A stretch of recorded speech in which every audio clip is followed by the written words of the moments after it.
JEE Mains April attempt second session के registration को लेके जिन बच्चों को डाउट है या जिन बच्चे अभी फॉर्म फिल कर दिए हैं, दोनों बच्चे के लिए इंपॉर्टेंट वीडियो है। अगर आपने फॉर्म फिल कर दिया है, नहीं किया, दोनों ही बच्चे एंड तक ध्यान सुनिएगा। जो गलतियां की हैं वो गलती अब आगे मत करिएगा, अदरवाइज आपका कैंडिडेचर कैंसिलेशन होगा। पिछले साल कई बच्चों का हुआ था क्योंकि अप्रैल अटेम्प्ट में उनका रिजल्ट ही नहीं आया, एडमिट कार्ड भी इशू आया। तो वो 3 टाइप के कैंडिडेट्स हैं, कौन कौन है, पूरी वीडियो एंड तक ध्यान से सुनिएगा। तो सबसे पहले मेन इंपॉर्टेंट बात, बहुत सारे बच्चे कैटेगरी सर्टिफिकेट वाले इशू फेस कर रहे हैं और अपनी कैटेगरी चेंज नहीं कर पा रहे हैं क्योंकि उन्होंने सेशन 1 में रजिस्ट्रेशन किया था और सेशन 2 में करने का ऑप्शन नहीं आ रहा है। तो वो बच्चे क्या करें, जो लोग नए रजिस्ट्रेशन कर रहे हैं वो क्या करें, सब डिस्कस करूंगा। लास्ट डेट अप्लाई करने की आपकी 25 फरवरी रात्रि 9 बजे तक है और डे बाय डे टाइम निकल रहा है, आखिरी का 5 से 6 दिन बचा हुआ है।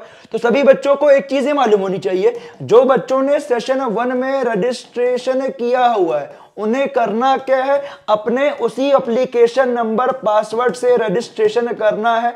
क्योंकि जो आपकी चीजें अभी आपकी कैटेगरी चेंज नहीं हो रही है, बट आप एक चीज जानते हो, अगर आप as a new unique candidate जाओगे आपका एक नया एप्लीकेशन नंबर बनेगा और आपका फाइनल रिजल्ट नहीं आएगा। इसका रीजन क्या है, मान लो आपका ये एक एप्लीकेशन नंबर 1 हो गया, एक ये 2 हो गया, तो भाई सेशन 2 का जो रिजल्ट आता है वो 1 का एक रिजल्ट, 2 का एक रिजल्ट, उन दोनों में जो बेस्ट होगा उससे आपकी रैंक बनेगी। अदरवाइज आपका रिजल्ट अलग अलग आया तो आपकी रैंक अलग अलग बनी, तो इस तरह तो फिर आप अनफेयर में आ जाओगे और आपका रिजल्ट नहीं आएगा। ध्यान से सुनिएगा, अगर आपकी भी कैटेगरी चेंज नहीं हो रही है उसी कैटेगरी से फिल कीजिए, जब आपका करेक्शन विंडो आएगा आप चेंज कीजिएगा। और क्या क्या इंपॉर्टेंट बातें डिस्कस करूंगा, बट आप सभी बच्चों को एक बुक रिकमेंड करने वाला हूं दिशा पब्लिकेशन की। मैंने खुद देखा हुआ, इसकी अच्छी अपॉर्चुनिटी क्या है, इस बुक की पूरा डिस्कस करने वाला हूं। अभी ध्यान से सुनिएगा क्योंकि सेशन 2 के एग्जाम में ये आपका नंबर बहुत ज्यादा इंप्रूव करेगी। तो सबसे पहले मेन इंपॉर्टेंट बात, ये आपका फिजिक्स, केमिस्ट्री, मैथमेटिक्स की 3 अलग अलग है, साथ ही में इसमें सभी प्रीवियस ईयर के सवाल हैं chapter wise plus topics wise, वो भी आपका न्यू सिलेबस में। जो आपका रिड्यूस सिलेबस है उसके आपके क्वेश्चन को हटा करके सभी प्रीवियस ईयर डाले गए, जो कि आपका अकॉर्डिंग न्यू एनटीएस सिलेबस में। इसमें खासियत क्या है, जेई मेन केमिस्ट्री की ये है ऑनलाइन प्लस ऑफलाइन दोनों पेपर है, जिसमें आपके 146 ऑनलाइन पेपर है 2024 से लेकर 2012 तक, 18 ऑफलाइन के पेपर है, 100% डिटेल्ड एररलेस सॉल्यूशन है। एंड आप देख सकते हो मैंने खुद पूरा चेक किया हुआ है, ये आपकी पूरी बुक है जिसमें आपका पूरा डिटेल्ड सॉल्यूशन दिया गया है एंड आपके सभी क्वेश्चंस दिए गए, जो कि सभी बच्चों के लिए बहुत ज्यादा अच्छी अपॉर्चुनिटी है। एंड साथ ही में इसकी एक खासियत क्या है, एनसीईआरटी पेज लोकेटर, जो भी आपकी बुक रहने वाली है उसमें खासियत क्या है कि जो भी आपका क्वेश्चन एनसीईआरटी का है किस पेज से आया हुआ है, किस पेज में वो लोकेट करता है, आपको बताया जाएगा। तो ये एक बहुत ज्यादा अच्छी अपॉर्चुनिटी है। साथ ही में इस बुक को आप परचेस करते हो, लिंक आपका डिस्क्रिप्शन में दिया गया, जरूर कीजिएगा।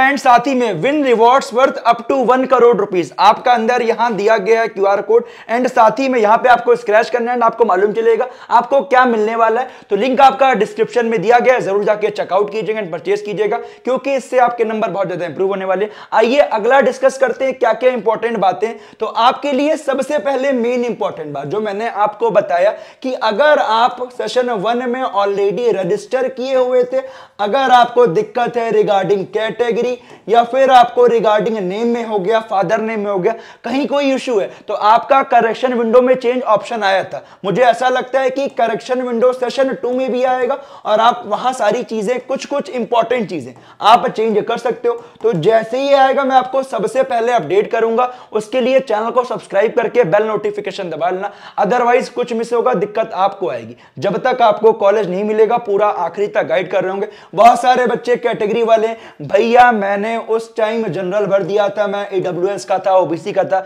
मेरे पास उस समय सर्टिफिकेट नंबर नहीं था। मैंने आपको कहा था कि जो आप अप्लाई किए हुए वो अप्लाई वाला नंबर ही डाल दो, कोई दिक्कत वाली बात नहीं है, क्योंकि एनरोलमेंट नंबर डाल दो eight the time of counselling. अभी एडवांस का फॉर्म के लिए आपका जो जानते होगे बहुत सारे एफएक्यूज आए, इसमें साफ साफ मेंशन है at the time of counselling, at the time of advance. अप्रैल कहने का मतलब 1 अप्रैल 2025 के बाद का चाहिए ईडब्ल्यूएस ओबीसी का, ध्यान दीजिएगा। और जो आपका एससी एसटी वाला है उसमें ऐसा कोई डेट नहीं है, बट आपका सभी चीजें एज पर सेंट्रल होगी।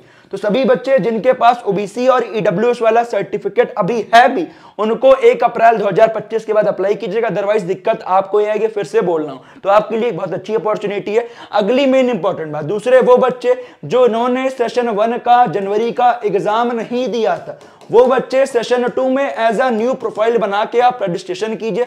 उन्हें कैसे करना है उसका लिंक आपका डिस्क्रिप्शन में डाल दूंगा वीडियो को, वहां से जाके चेकआउट कर लीजिएगा। आपका मैंने फुल डिटेल में समझाया हुआ। अगर आपको कोई दिक्कत आ रही है रिगार्डिंग कैटेगरी, भैया कैटेगरी भरते वक्त हमें एक नंबर मांग रहा है, तो अगर आपके पास कोई ओल्ड सर्टिफिकेट है उसका आप नंबर डाल सकते हो। अगर नहीं है तो जो आप अप्लाई किए हो उसका एनरोलमेंट नंबर है वो डाल दीजिएगा। Eight the time of counselling आपको एक्चुअल सर्टिफिकेट देना है। तीसरे वो बच्चे हैं जिनको दिक्कत आ रही है, भैया मैं अभी ईडब्ल्यूएस भर दिया हूं, ओबीसी भर दिया हूं, बट एक्चुअल में मैं नहीं हूं, मेरा बन नहीं पा रहा है, तो क्या मैं जनरल में कन्वर्ट हो जाऊंगा? तो अभी अगर आप सेशन 1 का भर दिए तो कोई दिक्कत नहीं है, करेक्शन विंडो में आएगा, चेंज कर लीजिएगा। Otherwise eight the time of counselling भी आप चेंज कर सकते हो। फिर से बोलता रहा हूं, कैटेगरी से ओपन में आने में कोई दिक्कत नहीं है, बट ओपन से कैटेगरी में आप नहीं जा सकते हो। एडवांस के टाइम में भी जो आपने अभी रजिस्ट्रेशन के टाइम दिया है जेईई मेन का, वही आप जाओगे, ध्यान दीजिएगा। तो कैटेगरी सोच समझ के भरिएगा। अभी जो आपकी कैटेगरी है अभी आप कर सकते हो। Eight the time of advance में यही कैटेगरी रहेगी। अगर आप ईडब्ल्यूएस हो, ओबीसी हो, एससी एसटी हो, eight the time of advance आप जनरल कर सकते हो, बट यहां से उल्टा नहीं होगा। तो और किसी के मन में कुछ डाउट होगा कमेंट कीजिएगा। फिर से बोल रहा हूं, अच्छे से भरिएगा। अदरवाइज आप खुद सोचिए, अभी आपका एक सेशन 1 का परसेंटाइल आया हुआ है, मान लेते 95 आया, 2 में आपका 96 आया, तो आपका टोटल जो बेस्ट वाला है इन दोनों में से 96 को लिया गया और इसके अकॉर्डिंग आपकी रैंक बनेगी। अगर आप अलग अलग एप्लीकेशन नंबर से भर दिए तो आपकी 2 रैंक बन गई, आप एज अ अनफेयर में आओगे और फिर आपका रिजल्ट नहीं आएगा। तो कोई अगर ऐसा बच्चा अगर कोई गलती किया मुझे कमेंट कीजिएगा और एनटीए को मेल करके कंफर्म कीजिएगा, कॉल करके कंफर्म कीजिएगा। मिलते हैं आपसे अगले वीडियो में, इसीलिए बोलता हूं सब्सक्राइब करोगे, सब चीजें आपको पहले यहां पे मिल रही होगी।